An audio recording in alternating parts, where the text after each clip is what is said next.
Hello everyone, this is part 22 of What If Naruto Learned the Secret of Shadow Clone, and I hope you guys enjoy this video and to like, to subscribe, to share, and check out the playlist, to see more comment down below. Now let's start the intro. They call me a god. They call me a god. They call me a god. Through the land of hot water and the land of spring, Uzushio was finding a new though small wave of mission requests that they were having to fill. Naruto and the members of Riptide could fulfill most, but it was beginning to get overwhelming. Thankfully there had been a few recent additions in their ninja ranks, and that now included the Cheno clan. Naruto had promised them that if they had gone through their probation with no problems that he would personally carve out a new clan home for them, but they all decided that they wanted to work for it properly themselves, so instead they requested a different type of home in the meantime. Home was a metal works warehouse. Hot and humid, air thick with steam and sweat, the building was meant to help meet the demands of the various construction orders around the growing city. Just one piece of a much larger picture, the clan was earning a name for themselves thanks to their bloodline abilities that allowed them to manipulate iron and mineral particles. So who better to help shape hot and malleable iron and steel than them? Many of the clan members who did not feel up for combat instead were making their living shaping and forming metal, the humid environment almost a breezy day compared to their previous home. It was still hard work but they were happy. On the ascending floors high above the work floor, the entire complex was being converted for their clan's needs. They did not want to forget their roots, and while the exterior of the building was very much industrial requirements, the interior of their living quarters screamed traditional form and function. Today found En and Gosu facing off again, the more flashy man grinning while Gosu sat with his arms crossed with a scowl on his face. Behind each sat an equal number of men and women who awaited the decision on what the clan would do. Tsunami had come by, 2 missions given to them with orders to have both completed ASAP. Everyone in Uzu knew not to cross the woman. Sure, she continued to tell everyone she was just a civilian, but somehow they all knew. They'd die if she somehow stopped smiling one day. So, here they were, frowning and trying to decide who would go on the missions they had been given. One was a bounty job, some a rank Fire Nation runaway who apparently liked to torch villages, while the other was a request to escort the land of Spring Daimyo to the land of Frost. One was very important politically while the other would earn a name for themselves as heavy hitters.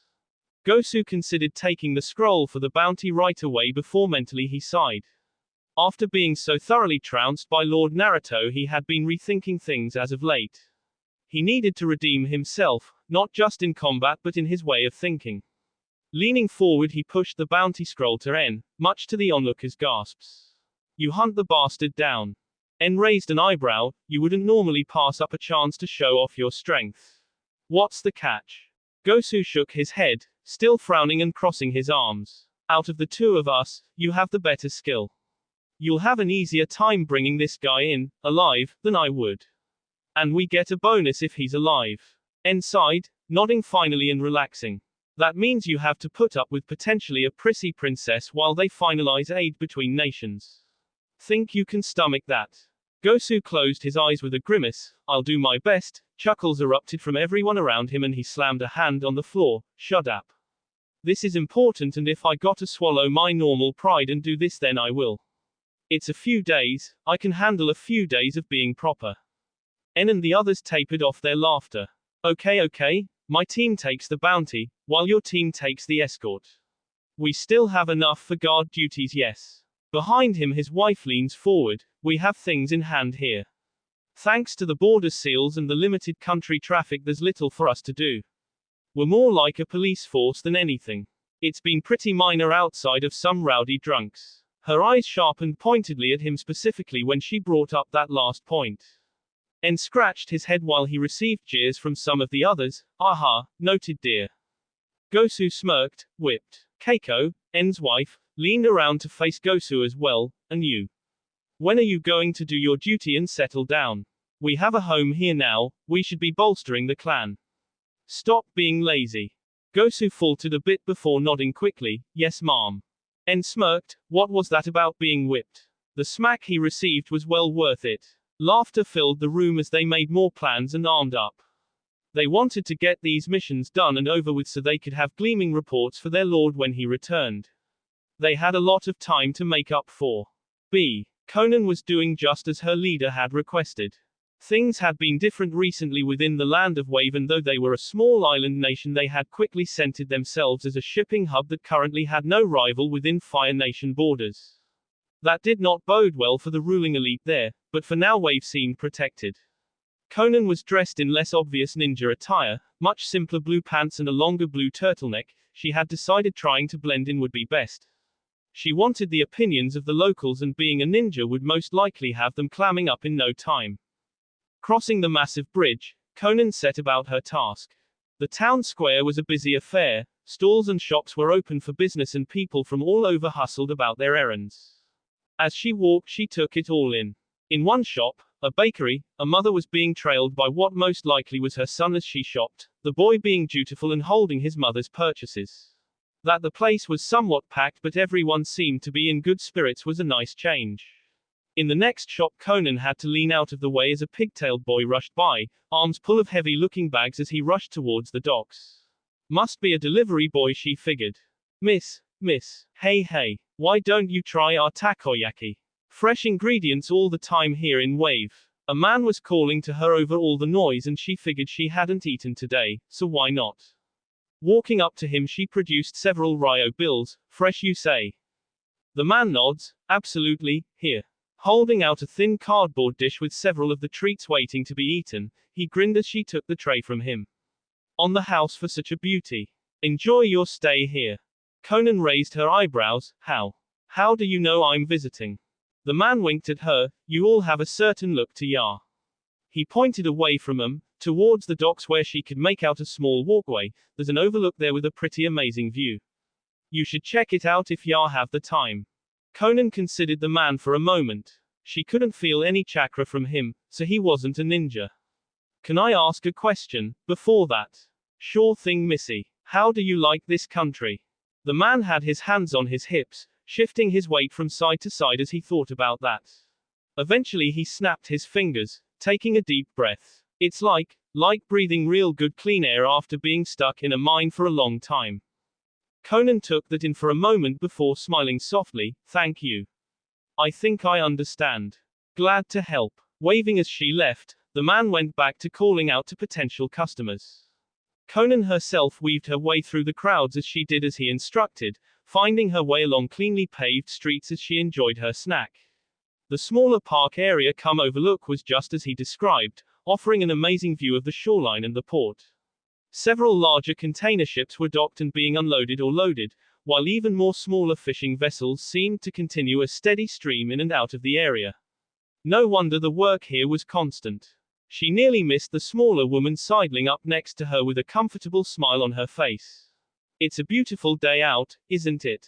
Long blue hair tied back and braided. Dressed in pinks and reds, Conan wondered who this unassuming woman was. It is. Conan could be polite at least. The breeze feels rather nice as well. Tsunami nods, leaning against the railing as she realized she was getting a lot of practice in with greeting strange ninja. It's a perk of being an island nation. It's never too hot here. Here Tsunami turned to look at Conan fully, offering a short bow. I am Tsunami. It's wonderful to meet you, Ninja-san. Officially caught flat-footed, Conan watched the other woman warily. She had been told not to start a conflict here, only observe, but she didn't expect to be caught so quickly if at all. Did they have something like they did in Rain? My name is Conan. I'm sorry, have we met before? She hadn't felt a barrier, nor had she noticed any ninja following her. Tsunami shook her head. Oh number. I just always make it a point to greet powerful ninja who come to our country if my schedule allows. I was nearby, so I came. Nothing more or less. Call it curiosity. Well, that wasn't making Conan feel any better about this. Just as before with the other man, she couldn't feel any chakra from the woman, barely any at all. Was she suppressing it? A seal perhaps? Idly she suppressed her own chakra in order to dispel any genjutsu placed on her. Feeling and seeing nothing change, she sighed and realized she was at a disadvantage here. Curiosity is dangerous in this work. Tsunami nods. I've been told that repeatedly. I just can't help myself, however. Now that I've met you though, I think you'll be alright. Tsunami took a step back to make some distance between them. I'm sure you'll find your time here pleasant. We're in the middle of building a few new hotels and a new entertainment district.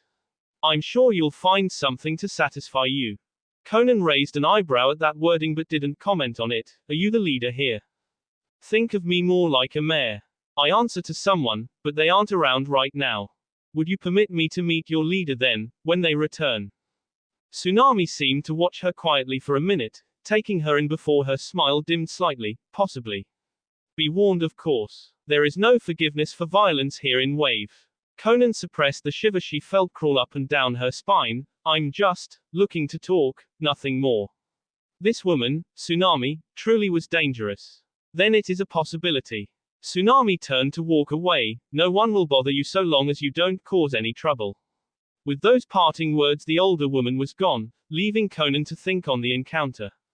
How odd. Taking a bite of her treat, she eventually relaxed and turned her gaze back over the busy port.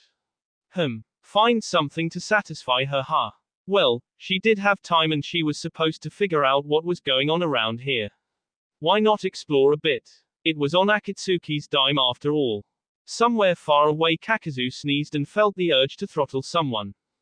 Days had passed and N with a team of 4 of his clan members were hot on the trail of their target. Affectionately calling himself Hinoiki, the shorter brown-haired man was rather easy to track down. He almost couldn't stop talking about his fires. An arsonist through and through it seemed. But he did have skill, leading them on a chase through the forests along the border of the land of fire and the land of noodles. They were gaining on him however, and Hinoiki was laughing about it. You fools, you think you can stop the mighty Hinoiki? Why, Hinoiki would be impressed if Hinoiki wasn't planning on burning you to a crisp. Flipping in midair to spit fireballs at the group, the team scatters while one of N's teammates sighed. Please don't tell me he speaks in the third person all of the time. N had a feeling he did. Come on. By our usual, get around him and cut him off. I'll make the takedown and we can bring him in. Oh, you think it'll be that easy, huh? Why do you think Hinoiki has such a high bounty? Breathing deeply, Hinoiki began making hand seals. They all could feel the chakra levels rising within him, and 2 of the Chenoid clan rushed forward to cover the others, hands blazing through seals. Greater Fire Dragon. Said dragon-shaped fire blast erupted from Hinoiki's lips, blazing straight and true for the group. Water Buttress. 2 sets of seals complete, water was pulled from the very air and formed into 2 complete walls. They held, churning the attack into steam that covered the area. N, however, was already racing ahead.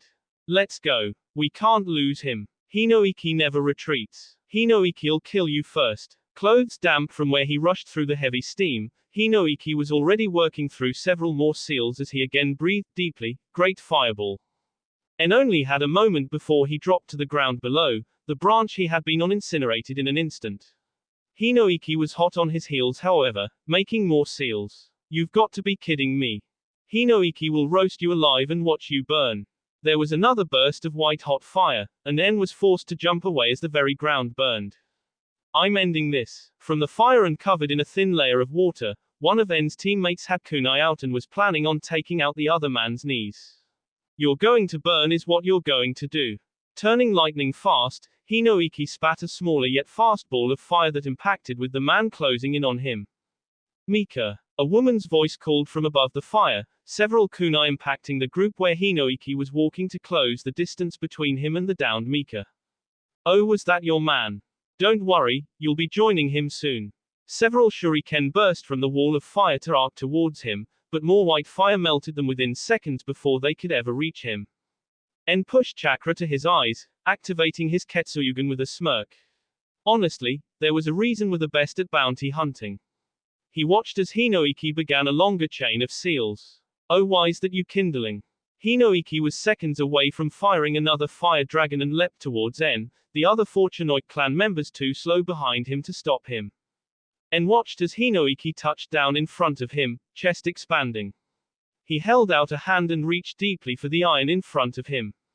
Did you know blood has a lot of iron in it? Freezing the man in his place, N watched the fire nature chakra seep from his lips as Hinoiki struggled against his body. What have you done to Hinoiki? Why can't Hinoiki move? En smirked, motioning down with his hands and bringing Hinoiki to his knees. Yeah, our bloodline lets us do a few things. My specialty is more towards the iron manipulation. My rival Gosu, much better with genjutsu. Anyway, time for you to go nighty-night. Fuck you. Hinoiki won't be silenced. Hinoiki must see more and more beautiful flames, and one of En's team members chopped him in the neck, knocking him out in seconds. Another pulled free one of the Uzumaki suppression seals, placing it on Hinoiki's back to ensure he wouldn't be getting up anytime soon. Well, that was fun, boss? Everyone watched as Mika was picked up and hobbled over to them. Singed and wounded but alive. En nodded and wiped the sweat from his brow as he deactivated his dojutsu. Sure, only took running non-stop for a full day and putting up with his bullshit. En watched as the others tied the man up and one hoisted him up on their shoulders. Let's get a move on. I wanna be back home and handing this guy off first chance we can get. Or, no job well done. No praise for the underlings. En smirked, looking each of them in the eye as they started back up into the trees. En can always start talking in the third person, cause En is already irritated and En needs some stress relief. The only woman of the group nearly chucked a kunai at him. Okay, we get it, boss. Chuckling, En led the way. This ended up being a rather easy job, though that was probably due more to a favorable matchup. No one knew of their skills after all. That'd take time. Time that they now had thanks to their lord. I wonder how Gosu is doing. Half a continent away in much colder climate, Gosu himself and a team of 4 men stood guard around the spring daimyo Kyuki as her travel coach bumped along the snow-covered road. While the driver urged the horses along and they passed through a sleepy-looking village, Gosu questioned again if this was the best call. Beyond bored, at least the spring daimyo had been focused on her work and planning and so far wasn't some prissy stuck-up aristocrat like he had assumed. Excuse me, Gosu, could you come here for a moment? From the coach, Kyuki's voice floated from an open window. Jumping and holding onto the top rail, it was easy to rise along on the side of the cart as they bounced along. Yes, Lady Daimyo. Chuckling and moving the window shade aside, Kyuki shook her head. None of that. Kyuki will be just fine. Tell me, you've seen the land so far. What is your estimation of things? Gosu raised an eyebrow. Well, it's not really my place to. Kyuki shook her head again. I didn't ask if it was your place. Just your opinion. Please. Caught off guard, Gosu really took the time to think about what she was asking. Estimation of things. What the hell did that mean? Well, it's a hard place to live. But looks like the people are just as hard, probably stubborn as hell too. Why would anyone want to live in such a cold and dreary place? Kyuki giggles and waves a hand at Gosu's disgruntled look. You'll find us northerners think much differently than most. This has probably been these people's homes for generations. They'll do a lot to make sure they don't have to leave, I think. Thank you, Gosu. Relaxing back into her seat as she worried over a scroll and scribbled away, Gosu jumped down to walk next to one of his men. Odd woman that. Is Gosu starting to notice women finally? Gosu cuffed the man in the head. Hush, Ginta. Rumor is she's one of Lord Uzumaki's. That's why this mission is so important. Shit, boss. What's the plan then? Defend her to the last. This is for the clan. We can't let anything happen to her. Sure thing, I'll tell the other. See that you do. Watching the younger man trot off to the others, Gosu watched as the mansion was soon before them. Time to get to real work, it seemed. It wasn't long before they entered the former Frost Daimyo's mansion. He had been pleasantly surprised to find Kyuki was actually both very pleasant to be around and very focused. She didn't ask for much and had even told him a few times that if it wasn't for Naruto insisting that she would have come to this meeting alone. Gosu of course agreed with Naruto's estimation of things but didn't voice his opinion. This was a daimyo. You did not talk back to a daimyo. Being led into an open seating room, they were all slightly surprised to find Frost Ninja here.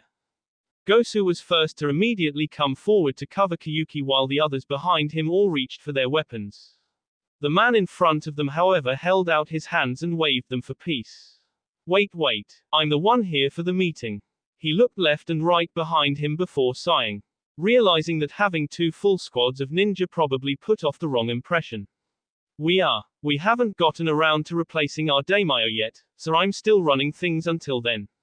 I am Yamamoto. Formerly just the captain of the guard, now apparently a stand-in for the daimyo. Kiyuki edged her way around the much taller Gosu, smiling and placing a hand on his outstretched arm to show him things were okay. He lowered it, stepping aside though keeping an eye on the opposing group while the others put their weapons away. It's a pleasure to meet you, Yamamoto. I am the Spring Daimyo Kiyuki. Sandayu received your message that you wanted to talk about aid. Yamamoto nodded, motioning to the table and waiting for Kiyuki to seat herself. Once she did, he did on the opposite side, twitching only slightly as the brutish-looking man stood tall at her side and refused to stop looking at him. Focusing, the former captain motioned to a man behind him who brought forward several documents. We've been finding all sorts of issues since our former daimyo was outed as a traitor. While of course now we have plenty of ryo to fund recovery efforts, one of the major issues is going to be getting our people back, and surviving this winter. Kiyuki nods, looking over the paperwork while holding up a hand to snap a finger. One of Gosu's men came forward, a scroll gently placed in the waiting woman's hand. Spring can supply bulk food stores and winter supplies as long as you have payment. We wish to help, yes, but we aren't a charity. From reports, you should have run your daimyo out a long time ago. Yes, we've been working through that ourselves. It has been enlightening. Sure. Kiyuki looked at the recent reports in front of her. Population numbers, border crossings, trade. It was all abysmal. I do have another option, of course. If you'd like to hear it. Yamamoto nodded. We are much more open to options these days. Kiyuki clapped her hands together once, smiling brightly. That is wonderful to hear. Unrolling her scroll, she turns it to face Yamamoto. In truth, my nation is looking for partners and allies. We've already brokered alliances with the land of rice and the land of hot water. We would love to add the land of frost to our list as well. You wouldn't be subservient to us, but equal. And as allies we would happily share supplies at discounted rates along with helpful technology. Like an industrial rail line connecting you to your neighbors. Yamamoto frowned. A rail line. Kiyuki nodded. Think a giant transport cart capable of transporting literal tons of material quickly over long distances. It's troubling to think about. We told the maelstrom we would not be subservient to anyone. Ever. Kiyuki pauses, eyes becoming chips of ice. Oh, did I mention anything about subservience? I'm trying to help you help your people. By all means, pay full price for everything and go it your way if that's what you'd like. I won't stop you.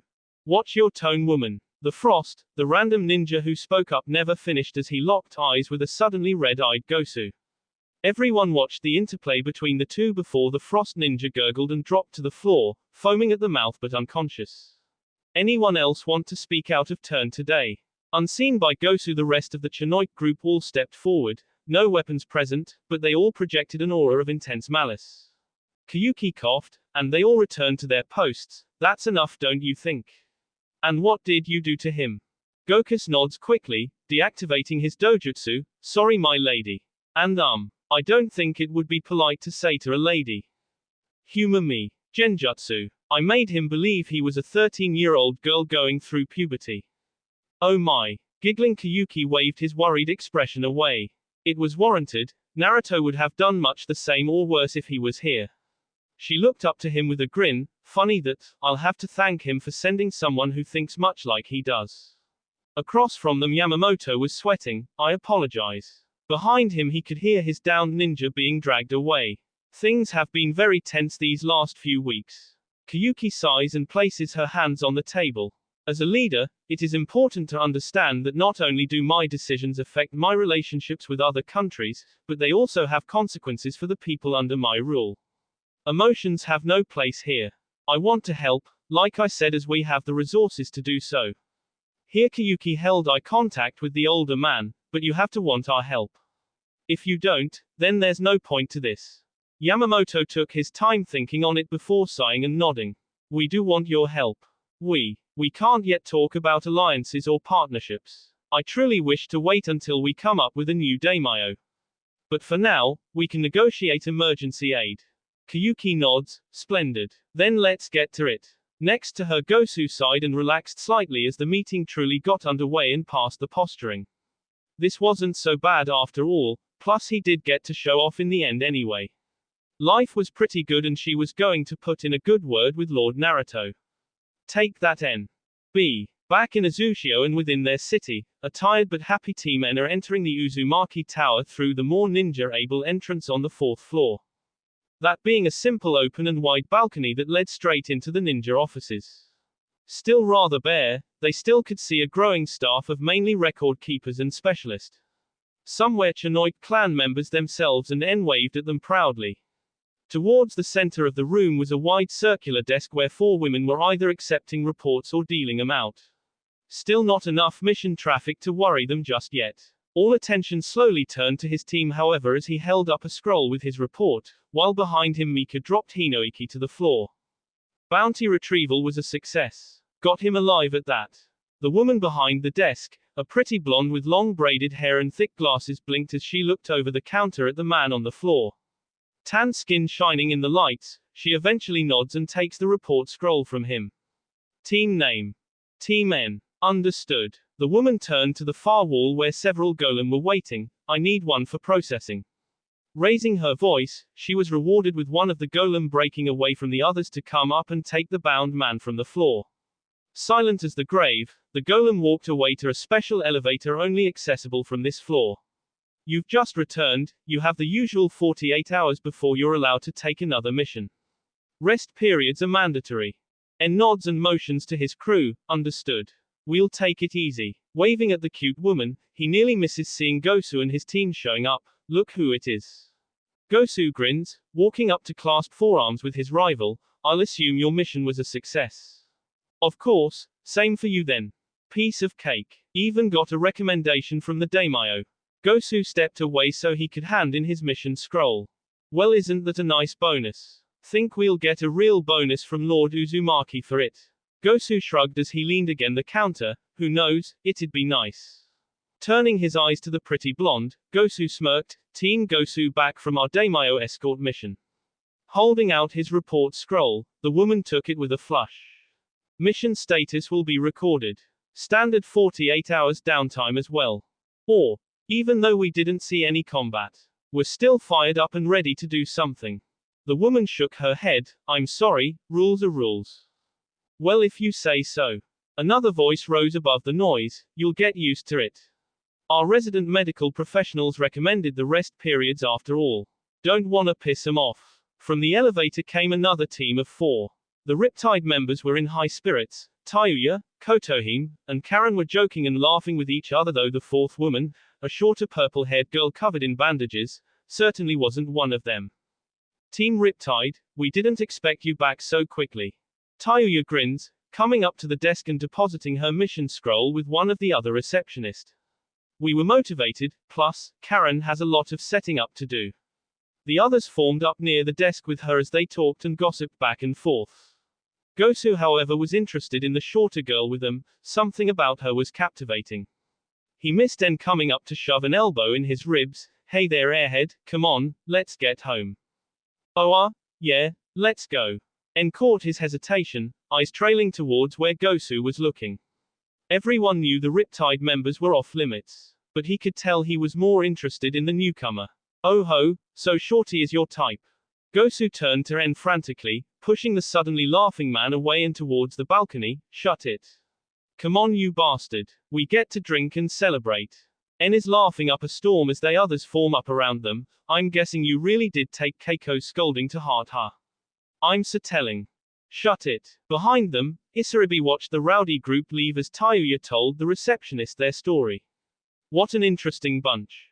The Uzumaki mansion was normally a lively and upbeat space, the living room usually the center hive of activity besides the baths. Being just after lunchtime and with everyone present, they should be either relaxing or making plans to head out for either missions or help around Uzushio. Today, however, found Naruto fretting and double-checking things with his group. The message finally came. Tsunade had let him know that the daimyo was finally ready to meet with him to settle some things and begin making plans for the future. This meant it was time to head back to Konoha and the girls wouldn't be letting him make this trip alone. That meant everyone he cared for would be in that shitty village and that meant they would be in danger. He didn't like that. So here he was, pacing and making sure everyone was prepared for the trip. Repeatedly. The girls were humoring him, but it was beginning to get old. Naruto walked by a couch holding Ino and Hinata, one hand rubbing the back of his head. You have my spare shadow clones, right? Hidden and transformed. Ino nodded with a bemused expression that was matched by Hinata. Yup. 4 of them in fact, and our Hiraishin tattoos are primed and ready as well. She didn't want to belittle his worrying. It was cute, but it was starting to get old. They weren't China dolls. They could defend themselves. Walking past Tayuya and Karen, Naruto paused to look at him. You have your masks right. How's your Azu seal doing? Need any adjustments? Tayuya groaned as she and Karen both pouted. Everyone has their masks sealed away, and you've checked my seal yourself 3 times. You know it's good. Naruto nodded, not really hearing her completely as he turned to look at Kotohime. Are you sure you don't want to stay here? You know, just in case. Kotohime shook her head. Where you go, we go. You know that. Naruto started pacing again. I don't want to take chances. We're going to be meeting with the daimyo and I want to make sure that at a moment's notice you all can flash away. I mean it too. The first sign of danger I want you all to use the stored chakra and flash back here. Don't wait for me. There's not even an attempt for anyone to voice an agreement as Naruto starts pacing again, before all of the assembled women who were attached to Naruto finally looked to Hinata, the one most likely able to break his chain of thought. Sighing, the former Hyuga nods before reaching out when he starts to pass her. He offers no resistance while on autopilot, not perceiving her as a threat, which means it is easy for her to drag him to his knees and thrust his face into her chest. Beloved, you must relax. You're working yourself up over nothing. Tayuya grins and relaxes back while Karen leans into her side. We can give you a massage in the bath. That always mellow us out. It also fired him up for more fun activities at the end of the day. Kotohime shakes her head. Maybe a song and dance from yours truly. Clothing might be optional for the dance, who knew? Ino smirks and licks her lips. I'll suck your ko. Hinata smacks her. Must you? Leave it to her friend and fellow Leaf Village expat to cut right to the chase. Everyone else was beating around the bush. No reason to be coy here. She knew what she wanted and knew what Naruto would enjoy. Why waste time? On another couch and until now almost ignored, Kin and Sasum clear their throats. Is Konoha really going to be this much of a problem? Sasum voiced her own question while Jugo watched quietly. He'd never seen Naruto so worried before. It was an odd thing to witness. Ino shook her head while Naruto began to squirm in Hinata's embrace. Not really. Naruto just worries because some old men are plotting behind the scenes. He could level the village with a thought if it got that far. Jugo nods. Well then we will be prepared all the same. This would be their first official chance to operate as the Uzumaki clan's guards. He could not see himself failing this now. Flailing much more frantically, Hinata finally lets Naruto go, who gasps for air.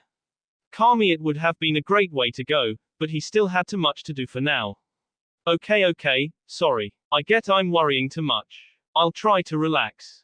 Tayuya points at him as he finally stands, though he squeezed Hinata's hand briefly. You can always level the village and be done with it. Naruto shakes his head. That's a last resort sort of thing. There are good people in Konoha, ya know.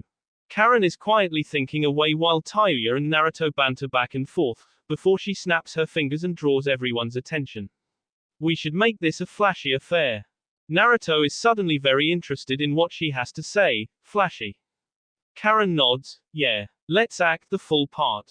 With a reborn and rebuilding Uzumaki clan. That means fancy clothes, special guards, the works. She had her own idea of the guards beyond just Jugo and the Fuma girls. Her latest project with the Spring Engineers finally bearing some real fruit.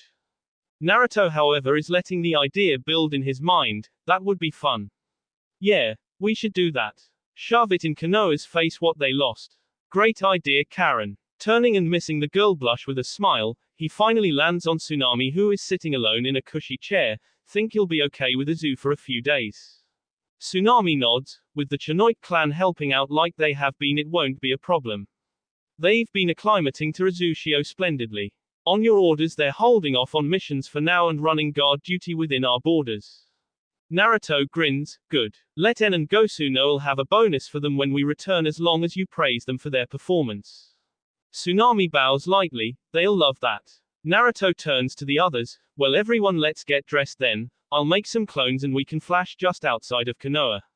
Watching everyone stand and head to their rooms, or his in a lot of cases, the blonde turns back to Tsunami, want anything from Konoha? Tsunami shakes her head, just for you all to return safely. Naruto's grin widens even further, that's an easy promise. We'll all return when this is over. He'd make sure of it, no matter what. He missed Ino and Tayuya coming back to drag him towards his room, hey. Ino shakes her head, you're changing as well. She's pulling him along by the hand while Tayuya pushes his back. Plus, we weren't kidding, you need to relax a bit before we go. Naruto sighed, I don't have a say in this, do I? From somewhere Hinata's voice rang out, our word is law. Naruto finally submits and nods, hi, your word is law. He wasn't really going to complain after all. Might take them a little longer to get to Konoha but that was fine. The daimyo could wait. B. True to Naruto's thoughts, the group now minus Tsunami did end up taking a bit longer to get ready before they could leave. He wasn't complaining, well, unless one counted his grumbling about being in the land of fire in the first place. Having flashed to an empty section of road just outside of Konoha, the group was dressed and ready for the occasion. Karen, however, was kneeling down on the ground with a large scroll unrolling from the small of her back. There was a large plume of smoke and the group found themselves surrounded by her handmade golem she had constructed with the Kamenu mask. These, however, had been modified, wearing samurai armor that had been infused with technology from Spring's ninja armor. Fully covered, one wouldn't be able to tell these weren't normal people unless they really paid attention to them. Or tried to speak to them. Karen watches as Naruto takes her work in and fidgets with her hair. This was the latest project made jointly with the Spring engineers. With some work I hope to use these guys as an interim police force, and eventually a supplementary addition to the flesh and blood force. The Chenoika doing a great job, but they could use the help. Naruto, however, nods, giving her a thumbs up. They're amazing and it really shows that you've worked hard. Thanks, Karen. Blushing, Karen nods and tucks her hair behind an ear. Oh, of course. Naruto takes them all in. The girls were dressed in matching blue kimono, each girl has a personalized color pattern along the edges. Each bears the Uzumaki crest in bright red on their back. Jugo, Kin, and Sasum have changed into black and orange themed outfits to denote themselves as Riptide members, along with donning their own Uzumaki masks. Sasum and Kin both bear the more basic yellow Oni masks denoting their minor lightning chakra affiliation, while Jugo bears the full Okum mask. Naruto himself turns to face Konoha in the distance, his own deep blue almost black Jinbei included his usual orange. That followed to his own Uzumaki crest on his back, orange and bright, at its center is a fox head, mouth bared and full of teeth. I think we should turn it up once we arrive. Act the part, pretend Konoha isn't worth our time, and get out of here with nothing too crazy happening. Naruto had finally relaxed, so now he was ready to have some fun with it. Karen directed the disguised golem to form up around them as guards as they began to walk. Only way this would be more of a statement would be if we arrived on a palanquin. Jugo-kin and Sasum took the lead, forming the head of their little procession. Maybe next time. Jugo would never pass up a chance to show off his lord and his greatness. He'd have to talk with Tsunami and Tazuna about a palanquin's construction. Naruto takes the lead of the rest just behind Jugo, summoning Gamakichi with a few hand seals. Hey Kichi. Hey bro, what's up? Can ya let Granny Sunid know that we're coming? Sure thing, she's got some great candy recently. The little toad saluted and then was gone. Hinata and Ino formed up on his left and right, smirking and leaning into him. This'll be fun. Ino had her own ideas of how to spend the next few days. Behind them Kotohime nodded, dare say this little play will be worth the effort. She looked back to Karen and Tayuya bringing up the rear. I'm sure someone's efforts will be rewarded properly. She smirked internally at the blush that blossomed on Karen's face, while Tayuya poked her in the sides repeatedly. Poor dear really needed to realize Naruto didn't require her to have great deeds to love her so. He just did. She'd learn soon enough. A few miles away towards the center of Konoha in the Hokage Tower, Tsunade is sitting behind her desk while conducting a meeting with Jiraiya and Shikaku. Today was about coordinating guard details and wall defense while the daimyo was here on his visit to meet with the Uzumaki clan. They could not have any hiccups or altercations within their borders. Never mind the daimyo, Tsunade was not going to put up with anything happening to that family on her watch if she could help it. She would absolutely pack up and leave with Shizune if Naruto decided Konoha wasn't worth it. Shikaku is pointing at a map on her desk. We have Anbu squads posted here, here, and here. Each pause was punctuated with a stab of his finger. The elder Nara was already over having the daimyo in their village so often. Hopefully things would be resolved soon. Jiraiya shrugged. The seals all along the wall are as strong and reinforced as they can be. No one is getting in or out of the village without getting some type of alert straight on your desk. He had personally gone over every inch of the wall this last month. He still couldn't figure out how Orochimaru got in so easily, but he'd have that answer soon enough if he dug far enough. Tsunade nodded. I've sectioned off one of the more ritzy hotels for Naruto's use while he is here officially. It's a bonus that it's close to the daimyo as well, so they should be able to meet as often as they need. The Hokage pauses as Gamakichi appears on her desk with a cheeky salute. Heya. Naruto is on his way and should be at the gate soon. Tsunade nods, a small bag of candy already appearing before the toad. Okay. We'll go greet him. Thanks. Gamakichi grabbed his loot and left. Bro wanted him as far away from danger as possible, and he wasn't suicidal enough to stick around. Jiraiya sighed. Moment of truth is here, huh? Shikaku nods. One way or another, things are going to get resolved. Tsunade is already standing, throwing her jacket on and even grabbing the Hokage hat for good measure. Let's make it official, time to get to work. Shikaku nods, heading for the door. I'll inform the daimyo. Waving away, the scarred Nara elder was out the door and gone within moments. Jiraiya sighs, following along behind Tsunade as Shizune forms up with them. Is there a real chance of anything going wrong here? Any problems you can think of? Tsunade groans. Oh, besides the fact that the daimyo picked probably the two worst members of the council to talk with Naruto. Nah, everything should go just peachy.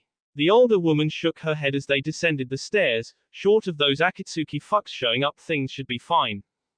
Jiraiya chuckles. My Maiheim, such naughty language. Tsunade holds a fist up and cracks her knuckles. Remind me again who is part of my daily stress. Seeing the man begin to sweat, Tsunade grins. That's what I thought. Now let's get a move on. I doubt the daimyo will come out to meet Naruto at the gate. He'll want to meet Naruto directly at his room, leaving this for us. Pompous old wishy-washy bastard. If he wasn't her daimyo, Tsunade would happily toss him over the horizon for making her daily life harder with all of this. Outside Konoha, the citizens were not aware yet of just who was making their way towards the village gates. That said, the eternal gate guard pair of Izumo and Kotetsu, a Chunin pair who long are used to getting in trouble and being stuck in this position, are the first to spot the Uzumaki and their entourage. Being amazed at the collection of young and beautiful women, they nearly miss the burly-looking samurai halting around the group while a taller orange-haired man with a pale oakum mask steps forward to present identification paperwork for everyone. Izumo is the one to catch up first, taking the paperwork and asking the usual questions. Reason for visit. Jugo nods his head as he accepts the paperwork back. Just a meeting with the Land of Fire daimyo. The Uzumaki clan does not plan on being within the village for longer than a week. Izumo nods, eyes raking over the aloof-looking Naruto, who has a real beauty of a woman whispering into his ear from behind. Yeah, just the usual then. Keep away from ninja-related areas and no violence towards citizens without just cause. You are guests here. Jugo nods again. There shouldn't be an issue unless we are provoked then. Thank you. Nodding towards one of the samurai golem, Jugo leads the group into the village proper, the golem group keeping a healthy perimeter around everyone else. As they walk down the main road towards the Hokage Tower, the group keeps their heads high, either conversing with themselves or flatly ignoring the Konoha populace. Said citizens are beginning to take note of the group, quiet whispers leading to excited recognition as many finally clue in that Naruto himself was here and back. Some don't recognize him right away, especially without his large sword or headband on. Coming up to the group, Tsunade, Jiraiya and Shizune are standing in the middle of the road, a small detail of Anbu with them as well. The golem part to allow the groups to merge a bit, Jugo and his cell standing aside while Naruto, Ino and Hinata greet the older trio. Hey brat, good to see you back. Tsunade is smirking at the boy while she tilts the Hokage hat to block the sun. Naruto is grinning as well, must have taken a lot to get you to wear the hat. I'm honored. You better be. This is all bullshit really. Tsunade rolls her eyes as Naruto chuckles, you ready? Much as I can be. We've still got a beach house ready for you if things go tits up. Seaside home with lots of booze. Do I really have to wait for things to go bad? I can retire and give the hat to Kakashi. I'm sure he'd like it. Shizune sighs, Tsunade-sama. Naruto turns his eyes to Jiraiya, who is doing his best not to rake his eyes over the assembled women present. Man granny, you really did a number on pervy sage, huh? Haven't seen him show such self-control like, ever. Tsunade nods, it's a work in progress. Slow going, but we're getting there. Jiraiya sighs, I'm right here you know. Naruto flips him a one-finger salute, tell me you don't deserve the teasing. Tsunade points a finger at the older man to keep him from opening his mouth, you do and you know it. She turns honey-colored eyes his way, so just nut up and bear it. You'll get a treat later. Shizune and Naruto both pout identically, gross. Tsunade grins, prudes. Hands on her hips as they're beginning to draw a crowd, Tsunade produces and hands over a scroll, you're all set up in the Hokage's retreat, a hotel not far from the tower. You have the top floor all to yourselves. Once you're settled in, the daimyo will be coming to greet you. Naruto nods, taking the scroll with a smile, gotcha. We'll head out then. Come visit us afterwards, okay? Tsunade nods, will do, now get going. You're throwing off the village standing around here. Happy on all fronts, the groups part ways. The Uzumaki camp making for their hotel while Tsunade and her group watch them go. Kid is taking to it well. Leadership seems to suit him. Jiraiya shrugs, oh something seems to suit him just fine. Tsunade giggles, is that jealousy I hear? Nope, not at all. Jiraiya was absolutely vibrating in place as he watched one of the girls nearly drape herself across Naruto as they walked. He just knew that Kid was up to more than he let on. So much research potential just waiting to be tapped. Tsunade finally takes pity on him and taps him on the shoulder. Come on you old goat, let's get moving back towards the tower. She still hadn't decided if the old pervert deserved a chance. But he was making improvements. She could at least acknowledge that. Reaching the appropriate floor, the fire daimyo flanked by Danzo and Hiashi started down the hallway leading to the Uzumaki suite. They had been informed that Naruto and his group had arrived within Konoha and they had gotten together right away. The daimyo wanted to get things off on the best foot possible. Turning back to both men, the daimyo smiles, remember, it is imperative that things go smoothly here. This is a prominent clan that has the potential to do a lot of good for our nation. Danzo agrees with him, nodding along with his words while Hiashi is silent. He personally believed the Uzumaki were a non-factor much like the Uchiha. The Hyuga had done more within the village recently than either of the other clans, but today wasn't the day to bring that up. All three come to find the double doors to the mentioned hotel suite. On either side of the door a tall fully armored and armed samurai. Had the Uzumaki employed the services of the Land of Iron? That would be concerning if they had. The daimyo holds up a hand, smile still firmly in place, we are here to meet with Lord Uzumaki, if you would let them know we've arrived. All of the men wait as the samurai give them the customary silent treatment. Before one leans over to knock on the door with an armored hand. Within moments the door is opened, an orange-haired girl opens the door slowly, coming out to take in the three men waiting there. Good afternoon Lord Daimyo. Right this way please. Opening one half of the doors, Kin opening the other, the three elders are led inside the room. The initial entrance room is empty, but beyond that they can see a wide sitting room where they can see Naruto sitting on the center of a couch. He is surrounded by his group, mostly beautiful women of varying ages. Only one isn't sitting on the couch, leaned over the back of it and draping herself over Naruto's shoulders. The long black-haired woman was whispering into his ear, which produced a laugh from him. Kin and Sasam draw everyone's attention, turning aside and motioning to the intruders of the day. Lord Uzumaki, the fire daimyo is here. Kin's voice is carefully modulated in an attempt to sound much more like her older sister. Naruto looks up, smirking internally at the curious-looking daimyo while Danzo and Hiashi especially seems frustrated. They wouldn't show it, but he could definitely tell. Standing, the Uzumaki clan head bows to the men, good afternoon gentlemen. Guess it's finally time for us all to get on the same page. The pair of Kin and Sasam lead the men around to sit together on the smaller couch facing the Uzumaki group. From there both girls stand to await orders while Naruto sits back down between Ino and Hinata. I'm here for a few days at least so we can hash things out. That all right with you? The daimyo nods, first removing a scroll from his robes to hold out towards Naruto. Of course, of course. We want to get things back on track after all. To that end, I have a gift for you and your clan. He allowed Kin to take the scroll from him, the shorter girl taking it to a waiting Jugo off to the side who looked it over and checked for seals and traps. The daimyo however was used to such and powered on, we tried and executed the council members who stole from you. Calculated, we found roughly 100 million ryos stolen from your clan. Though I regret that through the executions we were only able to recover just about 30 million as a result. There are other options on the table however.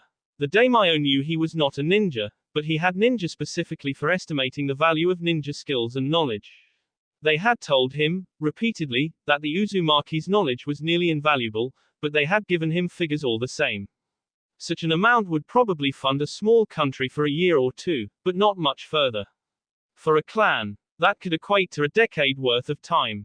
Naruto idly watched as Jugo checked the scroll over and nodded, handing the scroll back to Kin who then took it to Karen who accepted it and slipped it into the folds of her kimono with a smile. Well, it's a start I guess. That doesn't account for the year's worth of abuse and misdeeds against me from members of this village. Both civilian and ninja. What's to be done about that? It's here that Danzo picks up the conversation.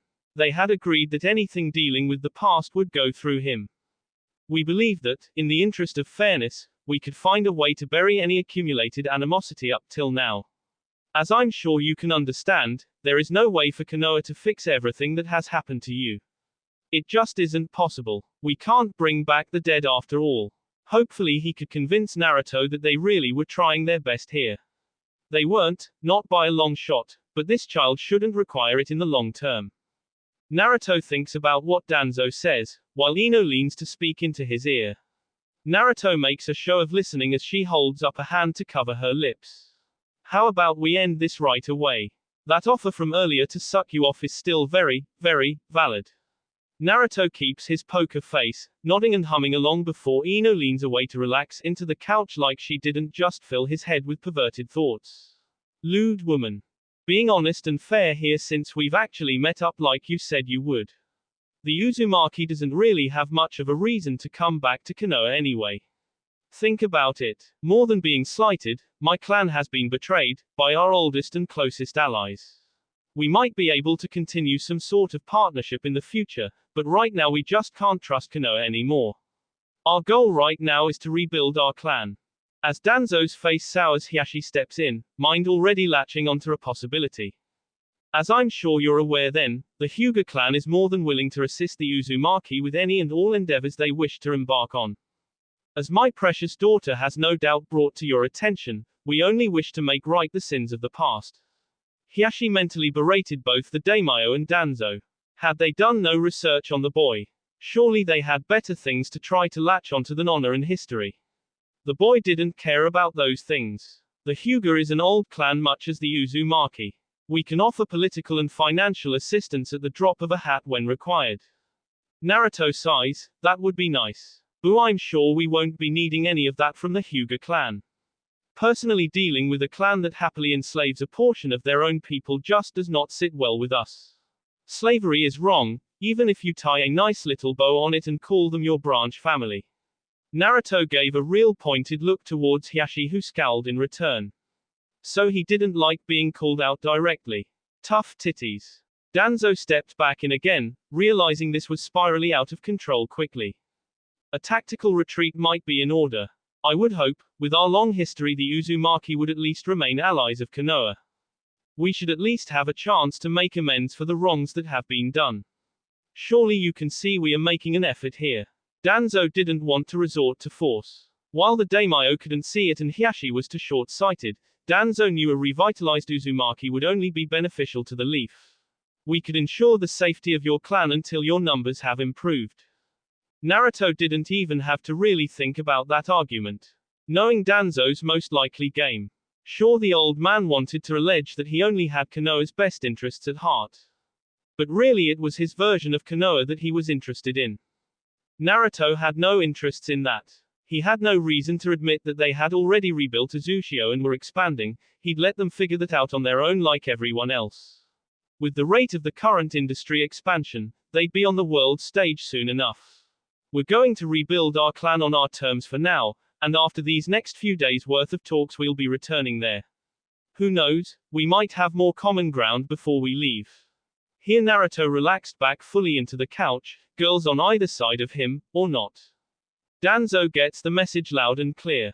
They had pushed Naruto too far even before all of this. He had already made up his mind when he left the first time. Now, however, with him here they could pull back and brainstorm their negotiations more thoroughly. There had to be a way to bring this boy back around to their way of thinking. Next to him, Hiashi is thinking of his own clan and goals, and isn't thinking on the same wavelength as Danzo. Lord Uzumaki, and did it rankle Hiashi to address Naruto as such? I see that my eldest daughter is wearing your crest now. If she is now a full member of your clan, that brings up that she'll need to decide on her responsibilities to the Hyuga. She is my heir, that's not a title to just throw away. Pride, a truly deadly sin. Naruto is frowning as he leans forward a bit, and both Danzo and the daimyo realize Hiashi pushed too far. My love has informed me of just what the Hyuga really thinks of myself and my clan. Honestly, I don't appreciate it. Thankfully though Hinata had deemed to give up the Hyuga name and her titles. She is Hinata Uzumaki. She will stay Hinata Uzumaki, and the Uzumaki don't abandon their own. She's learned this lesson through and through. Your true heir Hanabi might learn a thing or two from her older sister. Hiashi twitches, realizing too late much as the others that he had underestimated the boy. As you say, Lord Uzumaki. He would not take this slight unchallenged. No, this boy would learn his place. Just as that failure of a daughter would. Finally having enough of the two men he was realizing he should not have brought along with him, the daimyo clapped his hands together.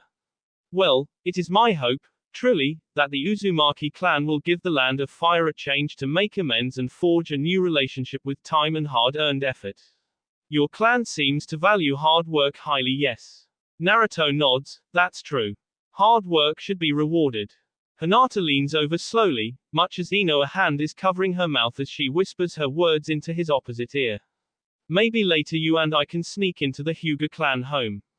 I want you to take me on top of Hiashi's desk. Repeatedly. Oh yes, that was very productive to the conversation, wasn't it? Sighing heavily and not having to fake it this time, Naruto shakes his head. The Uzumaki will visit Konoha from time to time. We do wish to keep relationships here as open as possible. It'll be slow going, but I'm sure we can forge a path to a better future. Naruto however reaches into his shirt, pulling free 3 different leaf headbands. I'll have to return these however. We can no longer remain ninja of the leaf. We can't focus on the clan and Konoha at the same time. Who knows, maybe our children might think differently. Danzo completely realizes just how botched these discussions have gone.